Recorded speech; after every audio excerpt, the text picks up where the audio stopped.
The phone rang at exactly 2:03 a.m. Janet Boland jolted awake, her heart already racing, because mothers just know. Madeline's voice on the other end was broken, barely a whisper through the static. "Mum, I messed up. I don't know where I am." Then a gasp. A muffled sound. And the line went dead. Madeline never came home.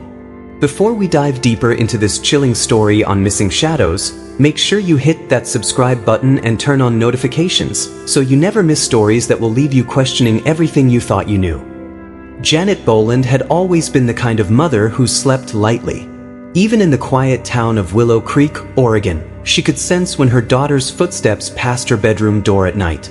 Their home, a modest two-story with peeling white paint and wind chimes on the porch, had been their safe haven since Janet's husband passed away 5 years ago.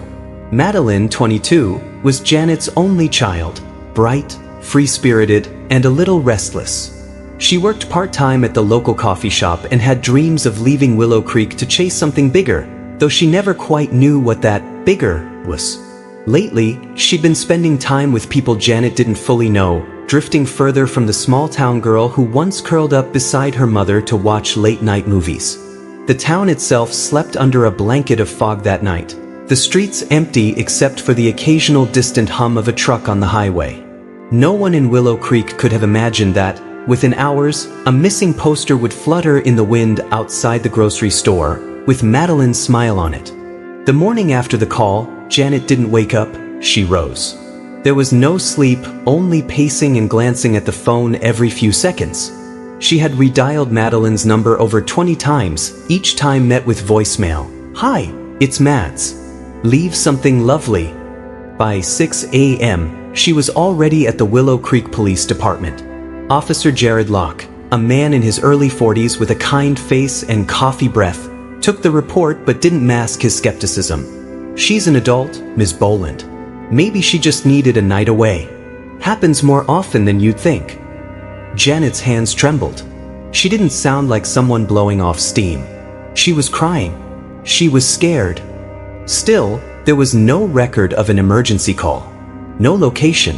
Just a dropped line at 2:03 a.m. By noon, Janet had printed out a missing poster using a photo from Madeline's last birthday. She was laughing, her hair falling over one eye, caught mid-smile as if unaware of the camera. She taped it to the town notice board, to the diner window, to the grocery store wall. And that's when someone noticed something odd. A local gas station clerk, Colleen, an older woman with thick glasses and a memory sharp as pins, recognized the girl. "She was here," Colleen said softly, "about a week ago, with a man I've never seen before. Something was off." Janet gripped the counter at the gas station, staring into the flickering CCTV screen Colleen had rewound. The footage was grainy, but there she was, Madeline, in a dark hoodie, pulling away slightly as a man placed his hand on her lower back. He looked older, mid-30s, with a shaved head and military posture. He said something to her, and she nodded, too quickly. Colleen tapped the screen. She wouldn't look at him. That's what struck me. People in love usually do. The timestamp read July 15th, 9:46 p.m., 2 days before the phone call. Janet handed the footage to Officer Locke, who promised to follow up, but she could tell he still thought Madeline had simply run off with someone. Maybe to Portland. Maybe Seattle. Maybe nowhere dangerous. But mothers know. That night, Janet went into Madeline's room, which still smelled faintly like lavender and old books. Her desk drawer was half open. Inside were sketches of birds in cages, a few receipts from a bookstore downtown, and, tucked beneath her journal, a handwritten letter. It wasn't addressed to anyone, but it read like a goodbye. "There are things I can't explain. Things I never meant to get involved in. If anything happens, I'm sorry. I really tried to get out." Janet froze.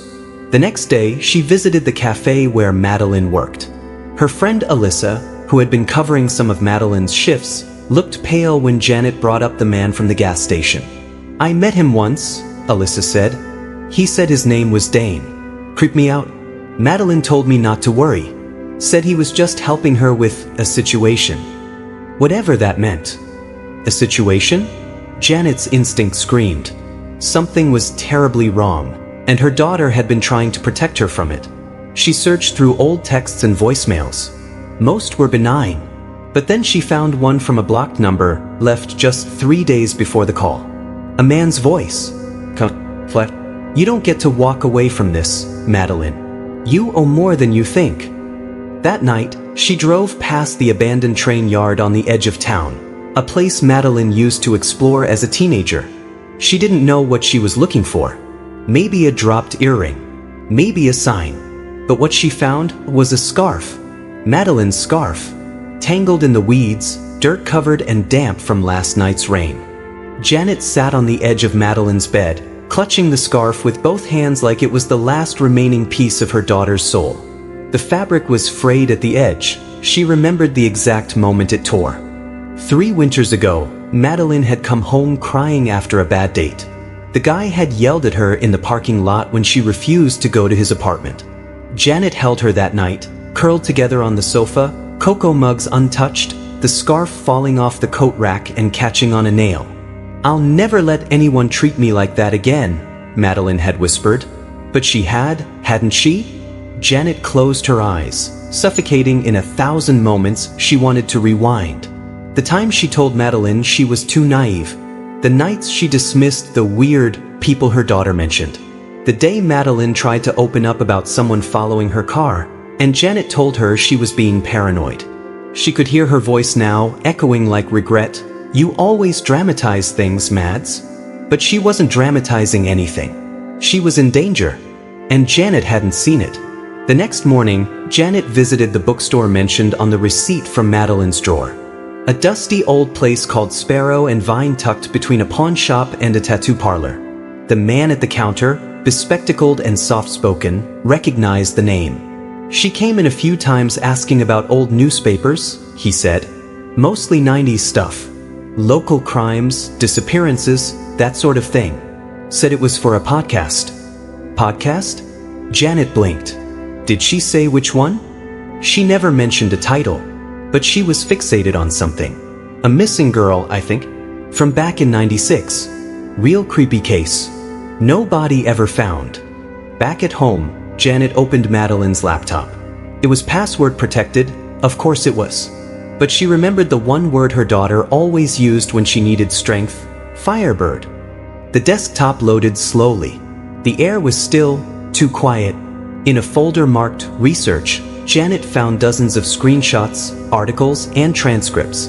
One name repeated like a drumbeat. Eva Harmon, age 19, disappeared 1996, Willow Creek. She stared at the photo. Same eyes. Same smile. It was like looking at a version of Madeline from another time. The more Janet read, the more she realized Madeline had been investigating a cold case. Eva Harmon was never found. She was last seen leaving a party with a man named Dane Keller, the same name Alyssa had mentioned.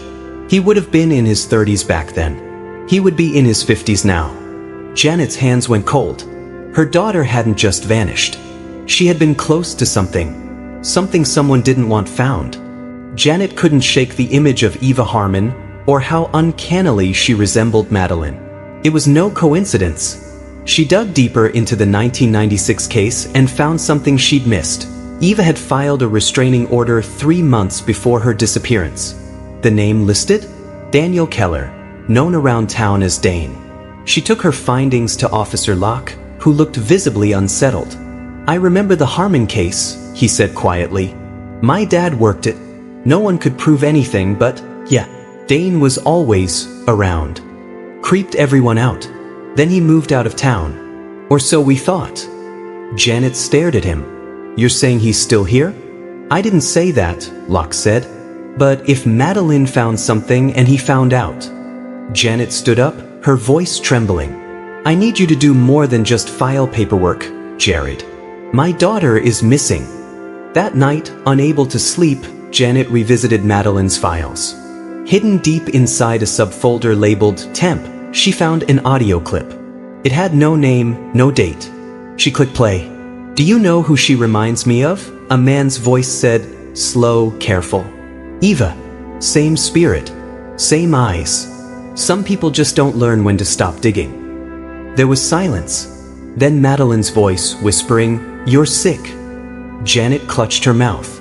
She had proof. Madeline had met him. Alone. She sent the audio to Locke and waited, pacing for hours. At 3:17 a.m., he replied, "We're pulling property records. He's listed under a fake LLC. There's an old farmhouse out near Echo Ridge. Stay home. I'm going now." But Janet didn't stay home. She couldn't. By dawn, she was driving down the winding, pine-covered road out to Echo Ridge, gravel crunching beneath her tires. Every instinct in her screamed. She reached the edge of the tree line where Locke's patrol car was parked, empty. Door ajar. She stepped out. The wind whispered through the trees like a warning. And then a faint sound. A woman's voice, hoarse, calling out, "Em?" Janet didn't think. She ran. Branches whipped her arms. Her boots sank in soft mud. The voice, faint but real, had come from the old Echo Ridge farmhouse, set deep behind a curtain of evergreens. She reached it in minutes, lungs heaving. The place was rotting. Windows boarded. Roof half collapsed. But from somewhere inside, she heard it again. "Mom." She pushed the door open. The stench of mildew and rust filled her nose. Her voice cracked through the silence. "Madeline." A floorboard creaked behind her. She spun. Dane Keller. He stood at the bottom of the staircase, older now, gray at the temples, but the same cold eyes from the gas station footage. He wasn't surprised. Almost as if he expected her. "You really should have stayed out of this," he said calmly. Janet's heart pounded. "Where is she?" Dane didn't move. "You know, your daughter's very clever. Just like Eva was. Always asking the wrong questions." Janet clenched her fists. "You hurt her." "I never hurt anyone who knew how to stay quiet." Suddenly, a sound from upstairs. A soft thump. Janet bolted past him. He grabbed for her but missed. She climbed the steps 2 at a time, ignoring the sting in her legs. The hallway above was dark except for one half-open door at the end. She kicked it open. Madeline was there, tied to a chair, wrists raw, eyes wide with shock and relief. Her lips quivered. "Mom." Janet rushed to her, fumbling with the ropes. "I've got you. It's okay. You're okay." Behind them, heavy footsteps. Janet turned, body shielding her daughter. But before he could reach them, a voice barked, "Police!" "Drop it." Officer Locke appeared in the hallway, gun drawn. He had blood on his temple but fire in his eyes. "Step away from them, Keller." Dane froze. Then lunged. The gunshot cracked like lightning. Dane collapsed in the hallway, moaning, clutching his side. It was over. Janet sank to the floor, cradling Madeline. The smell of old wood, sweat, and fear lingered, but so did the warmth of her daughter's body in her arms. "Alive." Madeline sobbed, voice barely audible. "I tried to run." "I tried, Mum." "I know," Janet whispered through tears. "You held on. That's what matters." Sirens wailed in the distance, growing closer. Madeline was safe. But nothing, and no one, in Willow Creek would ever be the same. The farmhouse was declared a crime scene by morning. Paramedics wrapped Madeline in thermal blankets and checked for signs of dehydration and bruising. She was shaken, weak, but alive. Locke had taken a blow to the head trying to get inside, knocked out by Dane moments before Janet arrived. The bullet he fired had torn through Dane's shoulder. He would survive. For now. Janet sat beside her daughter in the back of the ambulance, hands never leaving hers. They didn't talk for a while. The quiet between them held everything that words couldn't. Later that day, at Willow Creek General Hospital, Madeline finally spoke. "I didn't want you to get hurt, Mom. I kept pulling away because I thought it would protect you." Janet's throat tightened. "And I thought you were just slipping away. I didn't realize you were fighting a war." Madeline closed her eyes. "He knew I was close. I found files. Letters Dane wrote to Eva. Stuff no one ever found before. He must have seen me digging. Started following me. I tried to stop, but I couldn't just leave it." "You were trying to give that girl justice?" Janet said softly. And he almost buried you too. Madeline's eyes filled again. I thought I was going to die there. Janet leaned in and kissed her forehead. You didn't. You're here. You made it home. A few days later, the story made the local papers and regional news. The connection between Eva Harmon's 1996 disappearance and Madeline Boland's near abduction drew national attention. Dane Keller was charged with attempted murder, unlawful imprisonment, and reopened as a prime suspect in Eva's cold case. People called Madeline brave. A survivor. But at home, in the quiet of her bedroom, she curled into her mother's arms like she had as a child. Some nights, she woke up screaming. Some days, she barely spoke. Healing wasn't linear. Janet understood that now. And she didn't leave her daughter's side. Not this time. Weeks passed. The leaves began to turn in Willow Creek, golden, fragile, and drifting. Madeline no longer looked over her shoulder as often. She started writing again. Not for a podcast. Just for herself. Healing in pieces, like stitches slowly forming a scar. One quiet afternoon, Janet found her daughter sitting on the porch swing with a cup of tea and a small wooden box in her lap. Inside were clippings, Eva Harmon's photo, printouts of old police reports, the journal Madeline had hidden, and one Polaroid of Madeline herself, snapped by Janet on her 10th birthday, smiling with a missing tooth. Are you going to keep all that? Janet asked gently. Madeline nodded. She matters, Eva. Even if the world forgot her. I won't. They sat together for a long time. No sound but the creak of the swing and the wind in the trees. Then Madeline said, Do you think I'll ever feel normal again? Janet squeezed her hand. No, she said truthfully. But you'll feel stronger. That I'm sure of. And somewhere, beneath the ache, Madeline smiled. Because sometimes survival isn't about forgetting the darkness, it's about knowing who held the light when you couldn't see the way. If this story gave you chills, drop a comment with your thoughts below. And if you want more real-life mysteries like this, subscribe now and check out the next video waiting for you on the screen. Trust me, you won't want to miss it.